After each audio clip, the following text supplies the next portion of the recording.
Man, I have never got asked that question before.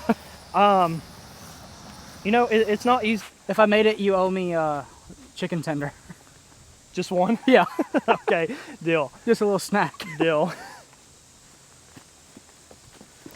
Uh-oh. That hit a lot. It kept making noise.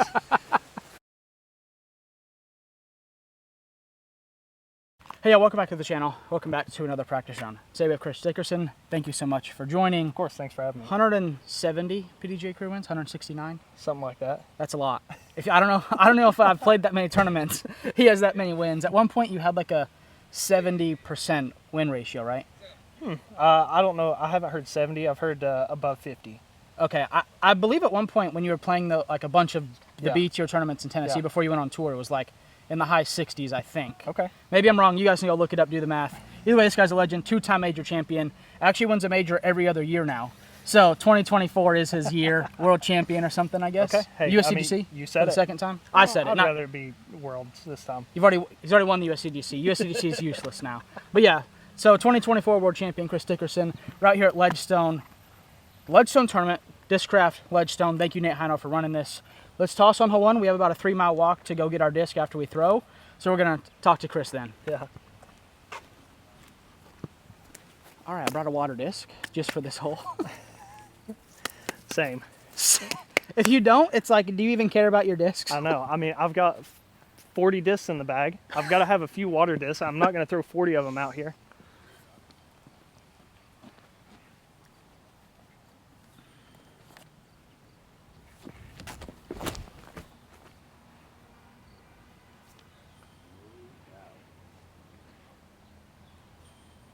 There it is. Dude, that thing was flying backwards by the time. Yeah, that wind stalled it a little bit.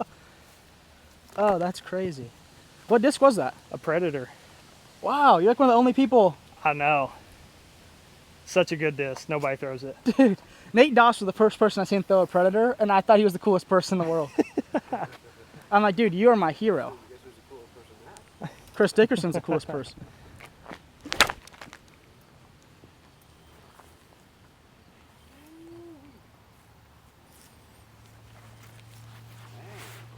I don't know.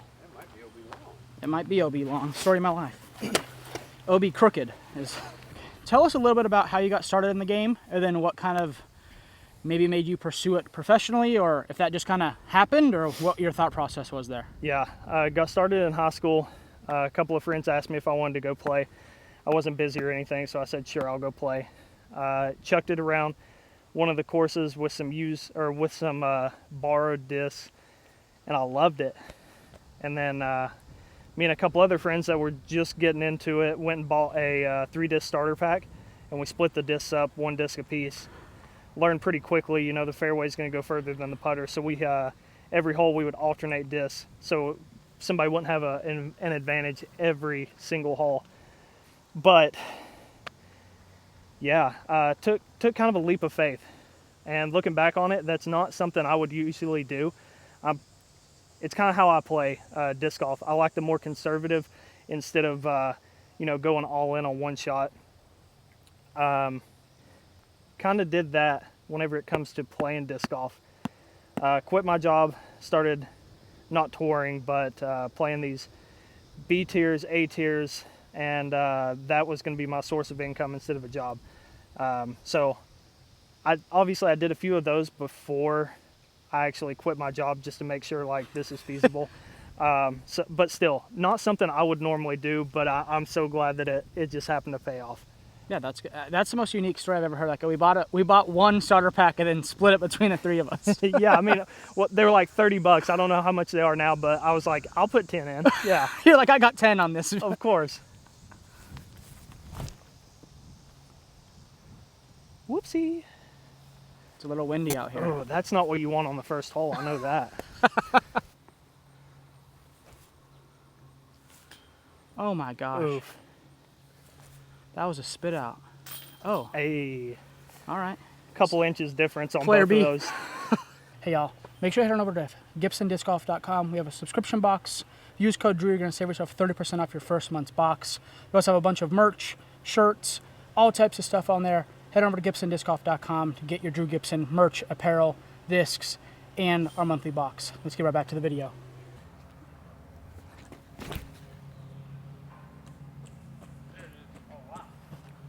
Wow. Okay. Hey, do you think you could teach me how to do that? I barely know what I'm doing half the time on sidearm. I throw a good one like once a week. Yeah.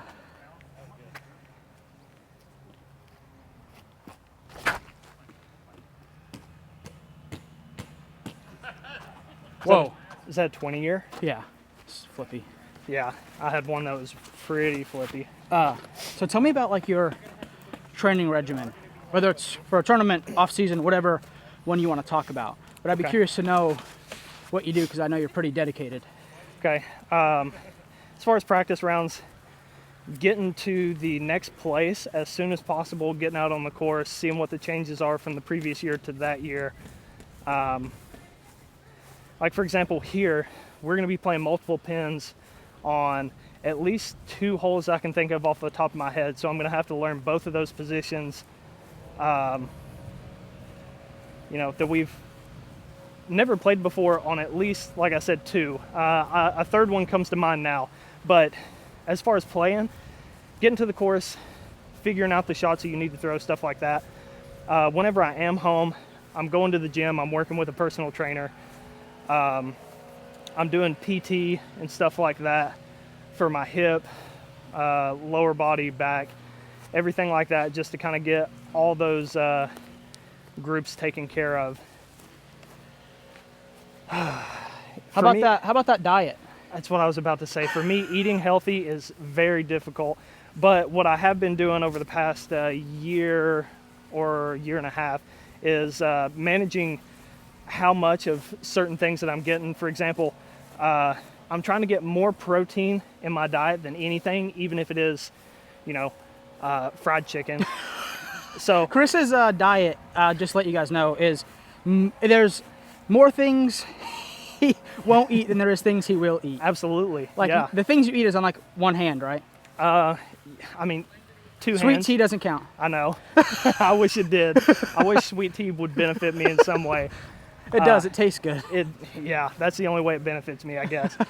But yeah, unfortunately for me, diet is really hard. So what do you eat? Like this isn't a joke. Like Yeah, pizza, right? yeah. Chicken tenders. Pizza, chicken, those are the go-tos. Which pizza's not great for you. Neither is fried chicken. But I've been going to trying to find deli places that do the sliced. Okay. And if it's good quality, I wouldn't say it's exactly like great for you, but it's better than fried chicken. It's better than Culver's chicken strips. Yeah. Oh, I won't eat those. Are they too bad? Well, so Culver's has a lot of fish, so they just put them in the same fryer. It comes out tasting like fish. To you? I can't do fish. Yeah. Okay. So I mean, So literally, what will you eat? that's the majority. Just chicken, right? Yeah. As far as protein and stuff Do you like eat like that. mac and cheese? Or? Yeah, I'll do like if it's not good for you, I'm probably gonna eat it. Okay. Okay. Unfortunately, yeah. Like my vegetable intake, the starches, potatoes, corn. That's pretty much it. All right. Well, Like, the hey, you not guys, good if you stuff. want to be 2-time major champion, eat fried chicken and drink sweet tea. No, don't do that. And that's what you have to do. I don't care what Chris says. That's how he did it. I'm fat enough, but I'm gonna start doing that. I think that screw trying to eat anything healthy. Well, and find your tee shots. It's in the water. Mr. Fisherman guy said so. Oh, he said it was? Yeah. So for example, this upshot, I was talking about learning the courses. They cut a big tree up at the gravel road. So there's a better gap to swing in now. And that hill plays a lot faster than you think. Like if Exactly. you're watching this course on video or whatever, that hill between like right here where he's talking about they cut this tree and then where the basket is, this hill right here plays so fast. Like if Yeah. you land at the pin, it's going in the water. Like Most there's of the no stopping it. So it's like you can land up on that hill 15, 20, 30 feet up right of the pin and end up with a bullseye putt. Yeah. So basically like the cedar tree, if you hit under it, more than likely you're going to skip out from under it and have a good solid putt. This is a hard angle, but I still think it's possible. We can make it work.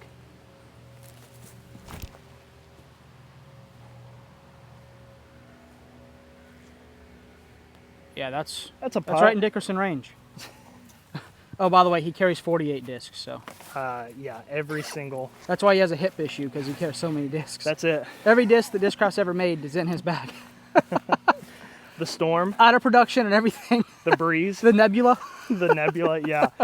Yeah, the Nebula actually is.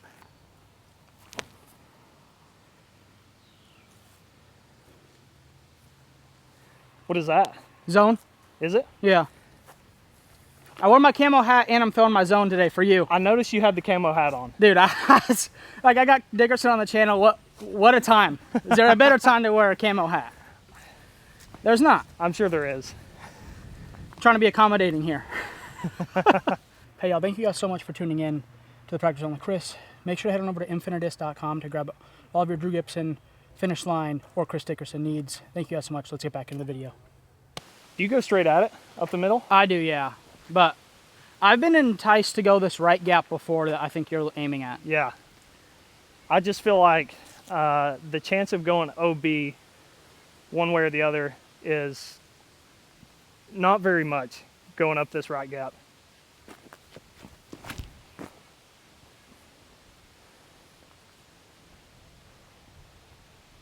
You're so good. I want to be that good one day. Yeah, I mean, I've had a lot of good shots, like barely tick and go out of bounds, and now you're getting a bogey from like a pretty good throw. Yeah.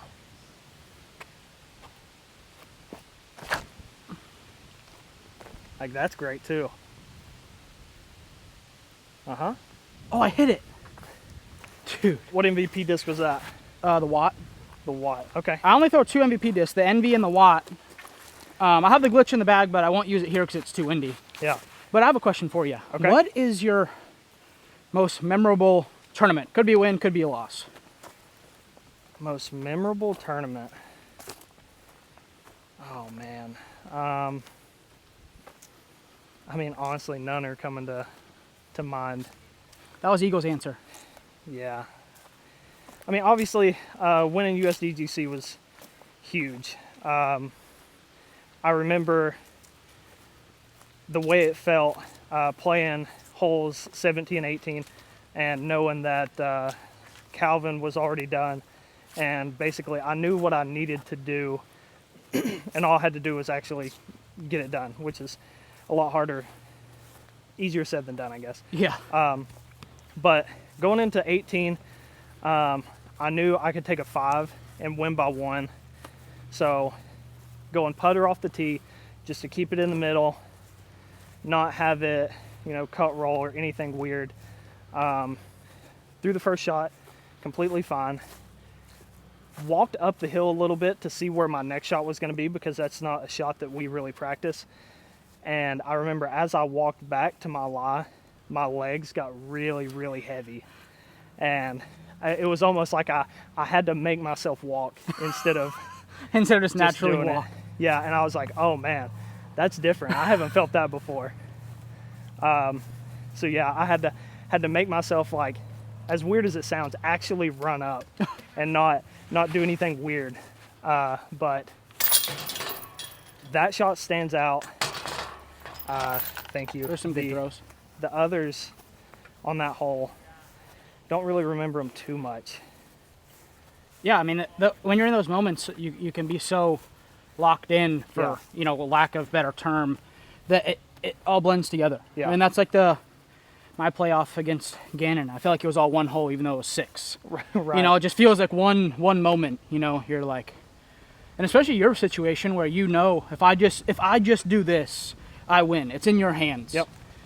To where a lot of players, it's not just, what if I do this? It's, well, Macbeth could throw in an ace, and now all of a sudden I lose no matter if I park it or not. Right. There's more to it. So knowing, hey, if I do X, this is the result. That's probably a pretty cool feeling. Yeah, that's something that you don't get a whole lot in this sport, is for somebody to be done with their round and what you need to do to have a chance to beat that person. I know it's happened within the past year or so, because we had a couple of chase card wins, maybe last year. Maybe it's been a little over a year. Kyle Klein won from chase card this year, I think. But yeah. But yeah, I mean, same thing. Yeah, I mean, I guess that's kind of the opposite, actually. is, he's in front and he's just doing the best he can do and hoping that they can't catch him. Yeah. So yeah, both of those are very like rare situations, I guess. All right, well, hole 4, we're going to make a birdie, eh? Oh yeah. Yeah, I'm finally going to get it there. You've been throwing it short? Just short enough to say like, it's a putt, but I don't want to run this putt. Dude, this green will get you. It will. It absolutely will.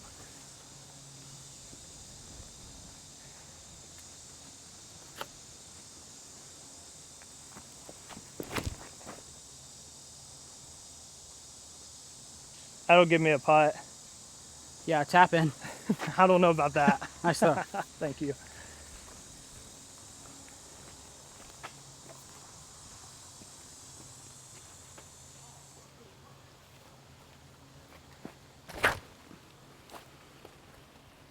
Oh yeah. I think I made it. You think there's something over there? I don't know. I know the permanent course is over in here somewhere. Oh, I didn't make it then. I don't know, but I don't know how close it is. If I made it, you owe me a chicken tender. Just one? Yeah. Okay, deal. Just a little snack. Deal. Uh-oh. That hit a lot.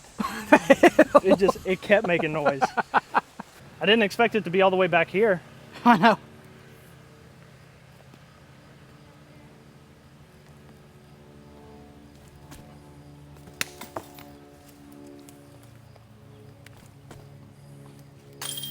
I was going to say, player B, Chris Dickerson's a madman. Third one's in.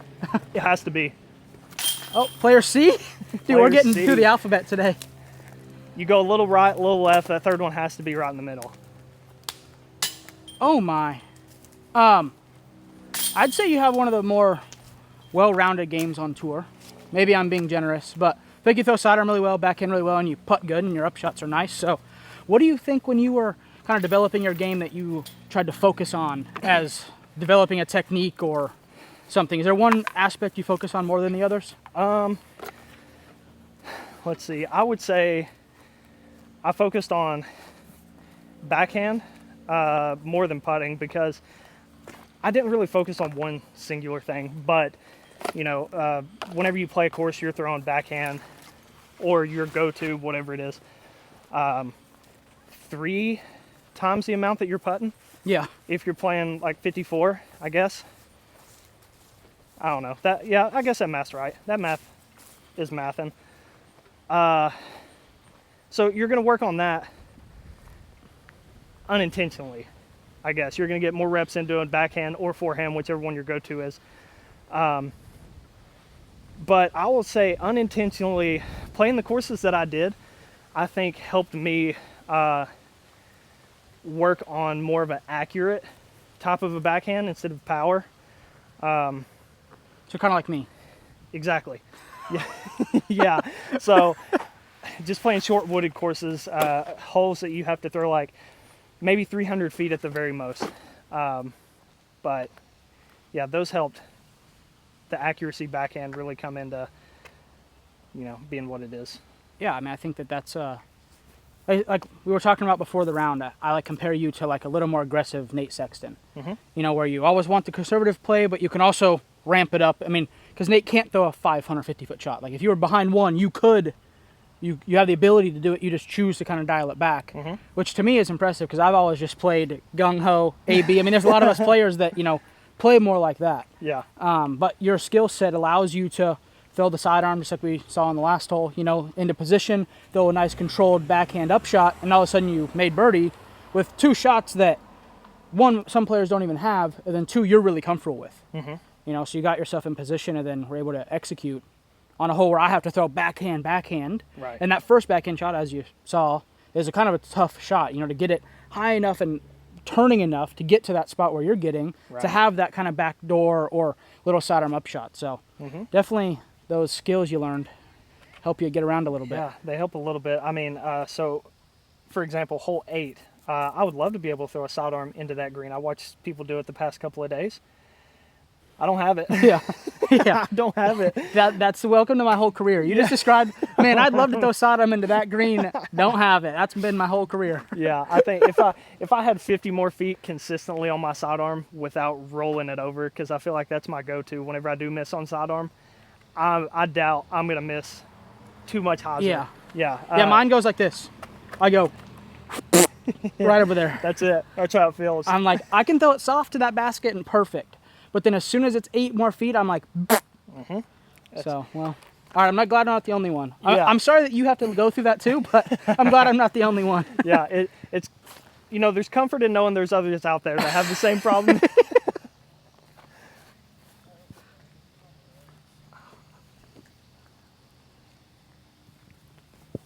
Any cross or just the tail? I think a little tail cross. A little bit of a cross. But up there it might be a little different. Yeah. A little swirly. Flags kind of look straight tail. Yeah.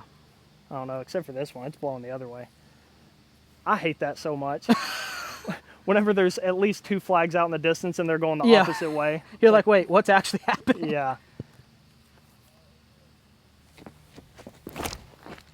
Oh, that's great. That couldn't be any better. Into the fence. I didn't even get to the fence. Well, hey guys, if you're ever going to come out here and play Lake Eureka Hole 5, it's 476 feet. Do the opposite of what Chris did, and you're going to be No kidding. really happy.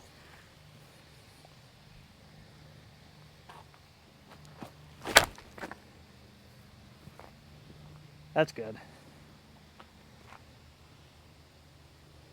I found a couple of tee pads this year that at the end slope down. Yeah. And I hate those. Yeah.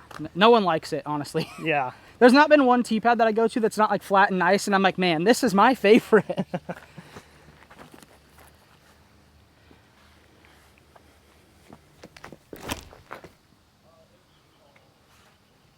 There we go. Yeah. That looks like I know what I'm doing. Imagine hitting that box. Oh, I have. Well, maybe not the box. I've hit the pole. Dickerson for the win, 2024 World Championship. 5-hole playoff. Whew, deep breath. Ends here. Donk. Devastating. Just Donk. a little higher. A little harder. A little more spin. Dude, Hey. what are you waiting for? Why don't you just do that? Well, I don't like what happens if you whiff that. Over the fence, literally? Yeah, nobody likes that putt. Nobody wants that comeback putt. Hey, y'all, if you're interested in a Squatch bag, go to squatchdiscgolf.com. Grab yourself a Drew Gibson lure bag. If you're not interested in the lure bags, it's too small, or you're not the biggest fan of me, use code CHRIS to also save yourself free shipping or 20% off. All right, I'd say you're pretty similar to like Calvin Heimberg in the sense of not getting too up and not getting too down. You're pretty just chill. I've seen you like do some of those clutch things ever and act like nothing happened. I've seen you take a 7 and not care. What do you think? Is that just you're consciously trying to do that? Is that something you've practiced, or is that just something like your Chris Dickerson's natural personality is to kind of not care, for lack of a better term? For the most part, it's just my personality. I mean, it's not always that way. Everybody gets frustrated and we lose our temperatures. Yeah, our temperature goes way up. Your heart rate too? It does. But we lose our tempers from time to time. It doesn't matter who you are. But trying to stay in that middle area, not too up, not too down, I think that will create the best golf that you can really produce. Consistently, that is. I mean, obviously, if you're like up, you're going to be playing good. But the second you have something not go your way and you drop really hard, it's going to fluctuate a lot. I think Ricky is a good example of what you're talking about now, where he'll sprint to the basket, do raptor legs, laugh and joke, but then when he takes a 7, he's, outwardly upset and slamming his cart or whatever. He plays the up and down game pretty well. Yeah. And obviously it works for him. I mean, great player, prolific winner in our sport, won 6 majors or something, but yeah, he's very much so that opposite kind of standpoint of view, to where when it's up, he's up, and when it's down, he's down. Yep. And both obviously work. I mean, Macbeth is also kind of in that same way. I mean, I've seen Macbeth fold his putter just as much as I've seen Macbeth, clap and be excited about making a big putt. Right. Yeah, and I don't think one's better than the other. It's just your or your personality lends Yeah. to being more chill, to where mine lends to kicking my bag. But I don't, because it's a Squatch bag and it's really nice. I don't kick. Thank you.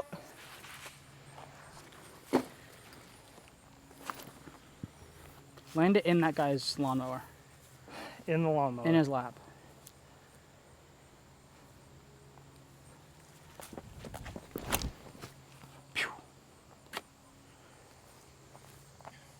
I love that left side. You live over there? Hate it so much.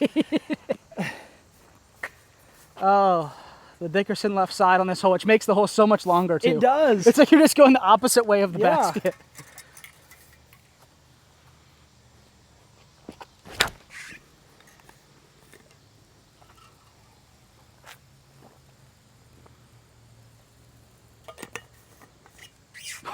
It's perfect. That was scarier than I wanted it, but it couldn't really be much better. Yeah, what do you think the distance in between our shots going to the basket is? 200 feet. A lot. Do you have a favorite course? Or a course that you look forward to on tour by chance? I used to. Really enjoyed going to WR Jackson. Oh, me too. Did you? Yeah. Okay. No, I love that course. I couldn't tell by the way you said it. Oh. I didn't know if you loved it like I love being on the left side of this hole. No. I love it like I wish that it was still there and we got to play it. Yeah. I talked to Isaac Robinson while we were over in Europe, and he said that his new #1 course is the wooded one we played for the European Open. I heard that's like a really, really, really good course. It is. Overall, really good. Couple of changes I would make, but that's just personal preference.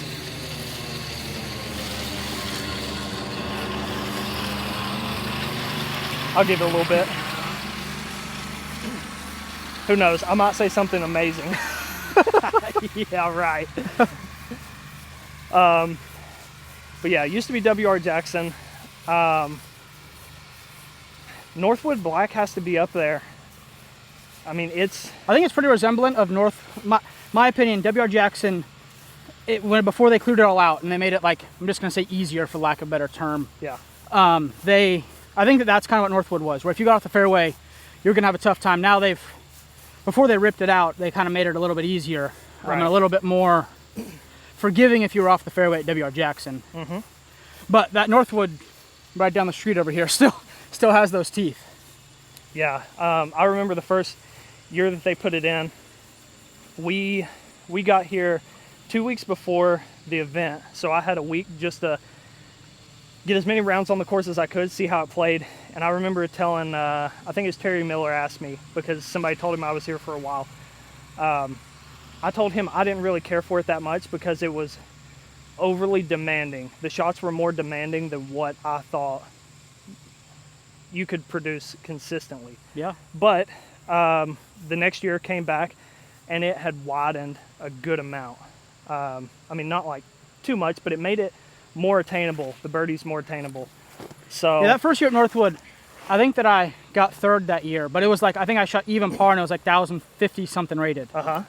And I feel like I played great. I mean, right. Yeah, so difference between the first year and the second year, quite a bit. Didn't love it the first year. Second year, I was like, okay, it's growing, it's getting better. Next year, you know, it's starting to become a great course. yeah. Instead of just a hard course.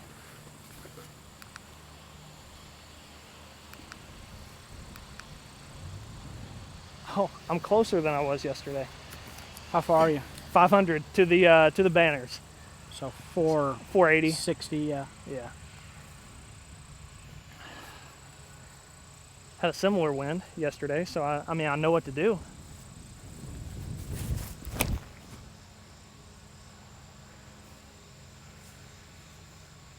Oh no. That's gonna be close. Could be a hero. You could be a hero. Yeah, well, I mean, either way, I saw it disappear, so I've got a makeable putt. So I don't think that this like rope and stick is our. No, it's just visual. How do you feel about the top line? Well, they did it at USCDC before. Right. Would you rather it be that or the stakes? I would rather some type of string or rope always. Like if it's high or low, better than just like stake to stake. So let's say they're going to come back and they're going to put the lower stuff in. Uh-huh. Let's say that's always going to be there. Would you prefer the rope or the stakes? I kind of like the rope. I do too. Because I think you can like see very distinctly like where this OB line curves. Yes. Like, because right here, like on this left side here, left of the pin, you could see where it wraps around the corner. But with the stakes, it would all just look like one piece of land. Yep. So I think that something on the top that's visible makes it easier for us to kind of see like where the fairway curves, which I like. But I have about 450 here. I don't think this disc even goes that far, so I don't know what I'm doing. Hoping for the best.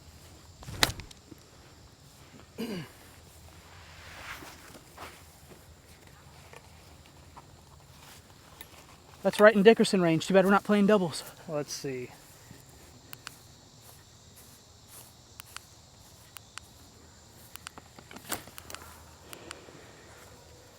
.427. Oh, So, pretty close. I'm a good guesser. Yeah. That's how I got through life. That's how we played it the C tiers yesterday and the day before. Oh, really? Yeah, the rope. I mean, that's how you should play it. All right, my 19th birdie putt in a row. Let's see if I can get one to go in. What'd you think? It looked great from here. It looked great from here, right until I let it go. Dude, the driver putt, I don't know why. I should just driver putt. Why am I so scared? Would you make fun of me if I driver putted? No, if it went in, who could make fun of you? Exactly. I mean, it's just there's no worries about it.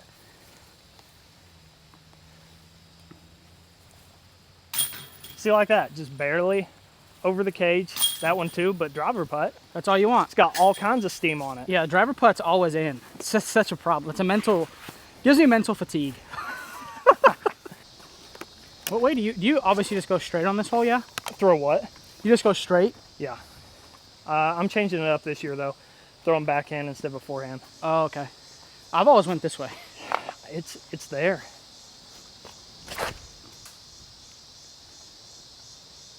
It's so there. It's like, I don't know, one year I lost my favorite putter in this creek, throwing the backhand, and I've just been so scared ever since. Yeah. No, I mean, I get it. I do get it.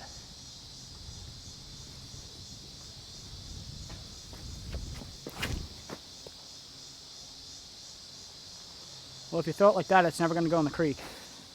All right, so tell me a bit about your discraft equipment choices, because you throw some discs that other players don't throw. Okay. So kind of tell me how you make those decisions, or how you kind of build your bag based off obviously what's best for you.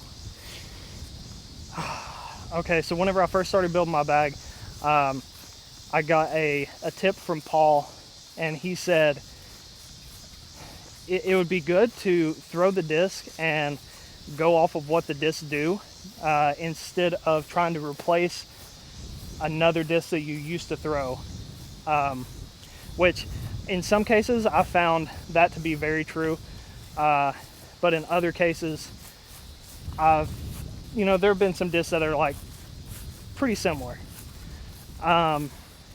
Whenever it comes to the discs that not everybody else throws, the Predator, the Nebula,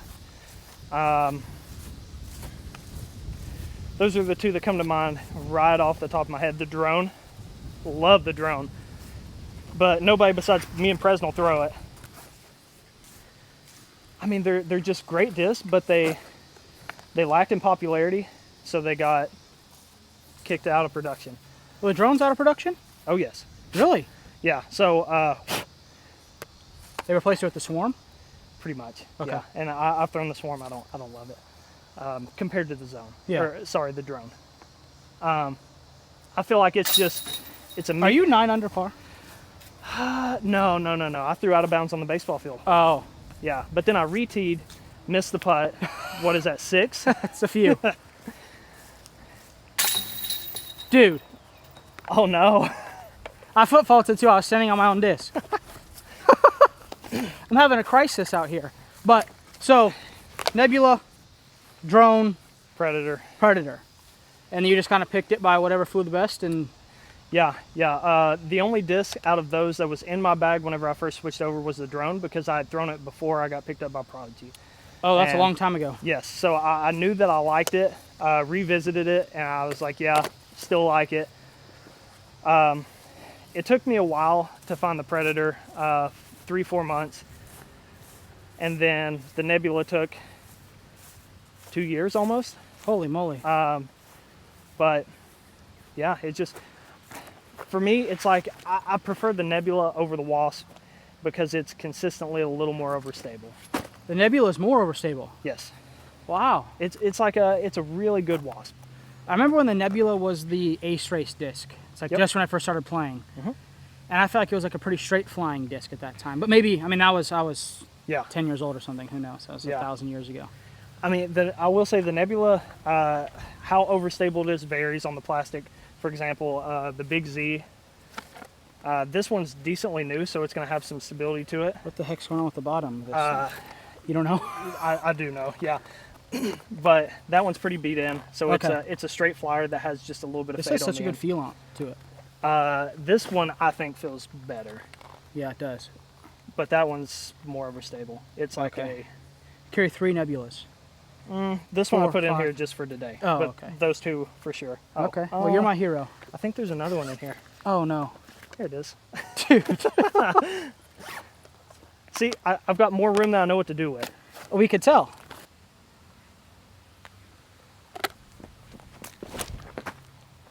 Whew. Get up. That is quite nice. It's straight. I I'll wish it take was a that little 10 higher. out of 10 times. Like on this hole, Yeah. you just got to lock that drive in. Yeah. The only thing is with that, if it was a little bit higher, maybe I could throw a putter into the green. Now I'm looking at mid-ish. Oh, bummer. Yeah, it's rough. It's, man, I think you should just quit the tournament. I just drop out. It's only Monday, but just drop out now. Yeah, I just don't know what I'm gonna do on it.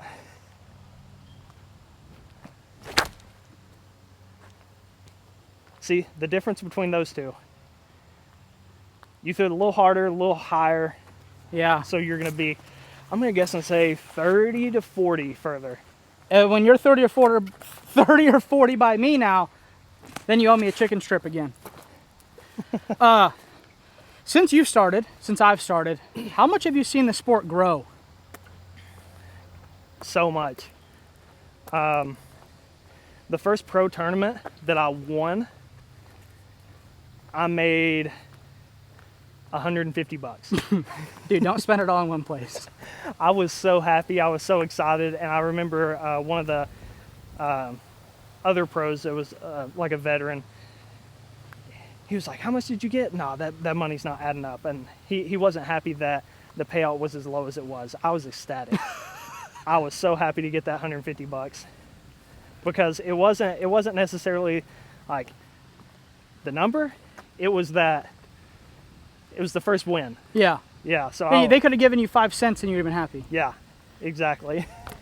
To have a story that goes close to, he just said, when I won 2019 Portland Open, which is now an Elite Plus huge event, I got $3,600.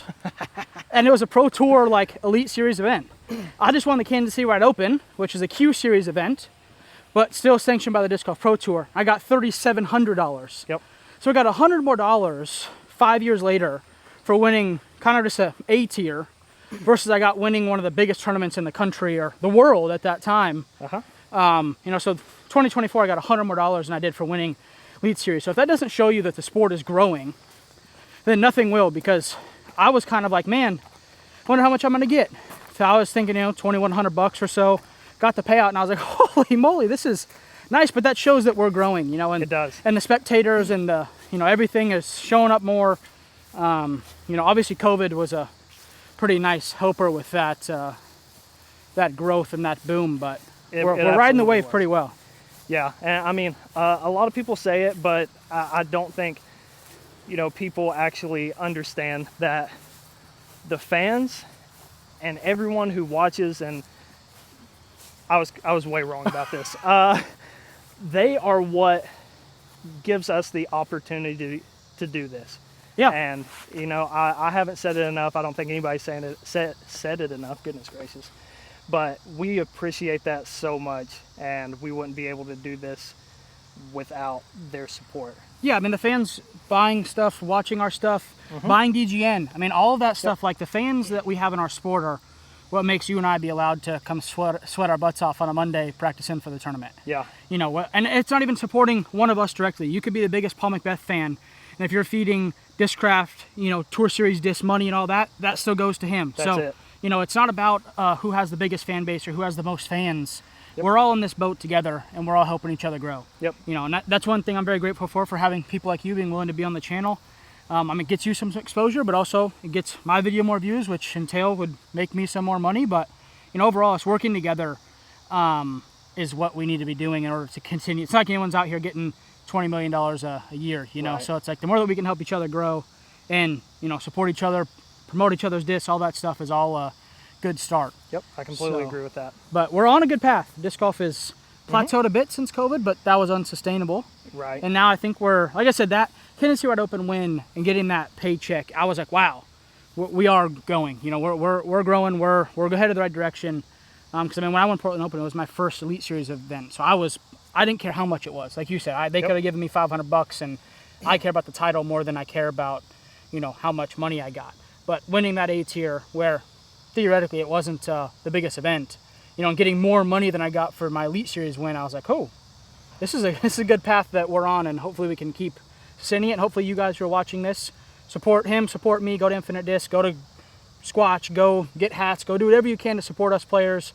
It all matters in the end, and we're very, very grateful for you guys to watch us and watch me miss every putt and watch Chris throw every shot perfect. Yeah, so like you mentioned, the money difference. The second time that I won the Disc Golf Pro Tour Championship, I'm pretty sure that was around the same time that the Pro Tour was either not going to continue to exist or be bought out. Yeah. So they weren't exactly planning on fundraising because they were unsure if it was going to happen or not. I think I won $2,000. $2,000. Somewhere around there. I don't think it was any more than $3,000. The first time you won? Second time. I won more the first time. Wow.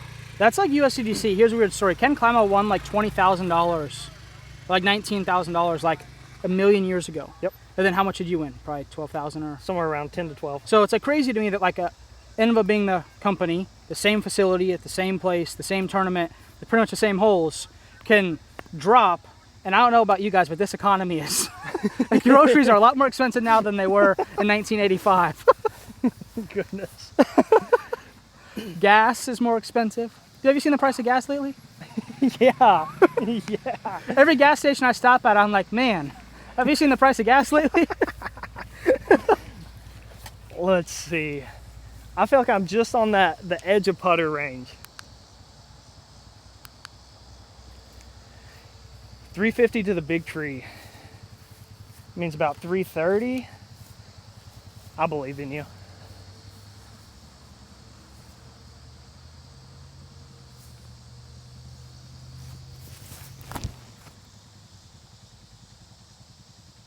Oh, I believe in you. Oh no. That was the worst little ground kick I've ever seen. I might be going swimming. I didn't believe enough. Yeah, you needed more belief. Oh, I loved it too. It was so good right until it hit the ground. Up until it wasn't. It was great until it wasn't.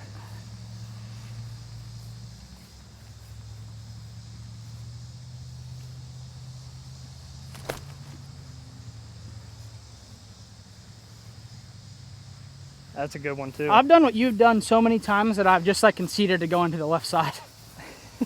Yeah. Where it's like you think you throw it perfect and then all of a sudden you're like in the creek and the spotter's like waving a red flag like it's NASCAR and you're like, bro, I just did my absolute best. I've seen it a couple of times and it's made me giggle because it wasn't me. A player has thrown on a hole where there's OB. Disc is still in the air above the spotter's head. Red flags up. You're like, oh man. It's different. It's funny. It's funny when it's not you. Exactly. Nice. Thank you.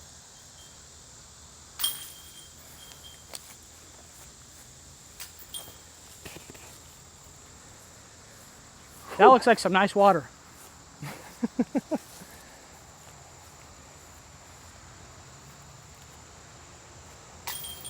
Oh my gosh.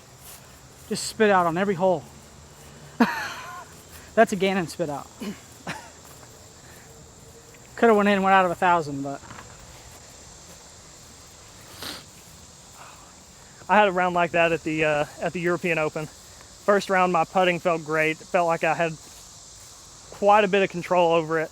The next one, it was like, I don't know if I putted before. I don't know what this disc is. I don't know if I've told you this joke, but I've played tournaments, full tournaments, where I like had a decent finish, where before every single putt, I wondered, does this fit in there? Every putt, I'm standing there lining up, and I'm like, does this putter fit in that thing? I don't even know, but I want to know. I've definitely started out rounds before where I put the putter in my hand, and I'm like, I don't know if it's ever felt this way or not. It's like, wait, why? This feels different than it did yesterday. I don't know what it is.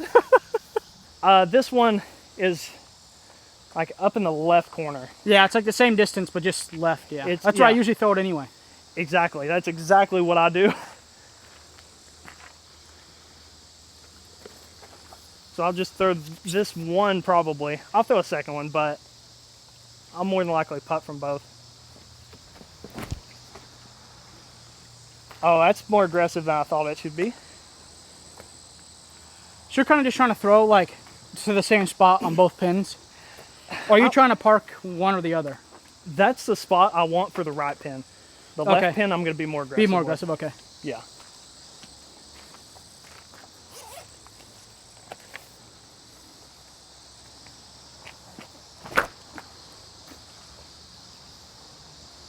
Yeah, that looks great. That's what I do like I can't get myself to like go right for some reason. So it's like they put the left pin, but it's only going to help me. Right, it's gonna increase my birdie a little bit. Yeah, like that. Looks awful to the right side, but I'm feeling good about it. All right, you got a wife on tour and a dog on tour. Uh-huh. How do you balance kind of competing at your absolute best, then also having family time and all of that as well? Man, I've never got asked that question before. You know, it's not easy because there's only so many hours in the day. I mean, same thing, like if you have a 9-to-5 job, coming home, separating that work time from family time. A good routine, I think, helps a lot. So, for example, we've had shows that we've been watching and stuff like that. We plan, you know, going to eat together, things like that. So just making an effort to make that time, because disc golf's easy. Yeah.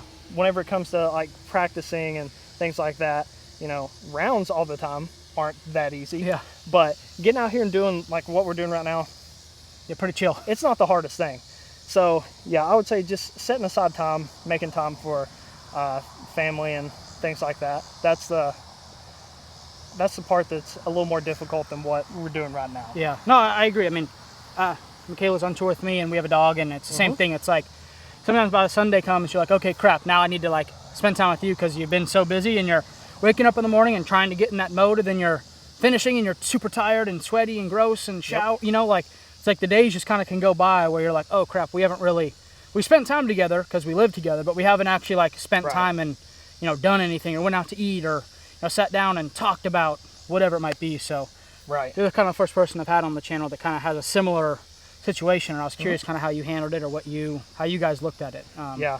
Used to, whenever we go to tournaments, we wouldn't, you know, if there's something cool in the area, we wouldn't go see those things. We would just do disc golf and then move on to the next one. But in the last couple years, especially since we've been able to do the RV, the camper life thing, making time to go see those things in the area. You know, there's a lot of stuff that I missed, not because I didn't want to go do it, but because, you know, I was traveling without Brittany. Yeah. And I didn't really have the want to. Yeah, you cared about chicken strips and exactly, and getting the next bowl of mac and cheese. That's it. All right, I'm gonna make this putt if it's the last thing that I do on this earth. Okay.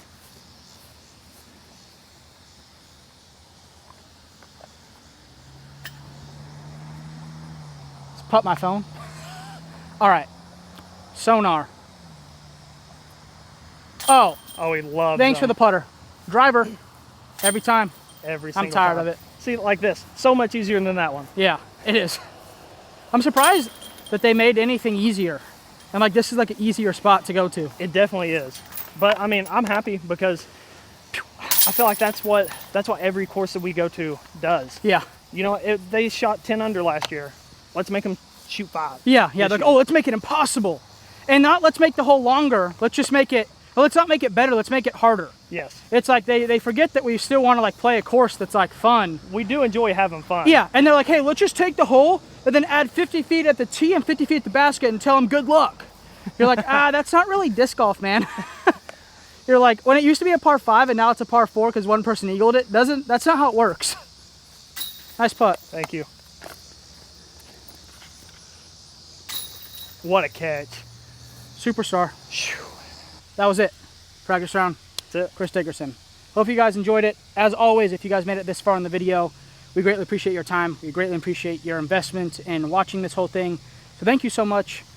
Support Discraft, support Infinite Discs, buy your Squatch bags, use code Drew, use code Chris, and save yourself some free shipping, save yourself some money. Thank you guys so much for tuning in. You got anything for the people? Echo what he said. Thank you all for doing this. I mean, we can't do it without you. Yeah, so thank you guys so much. We'll see you in the next one.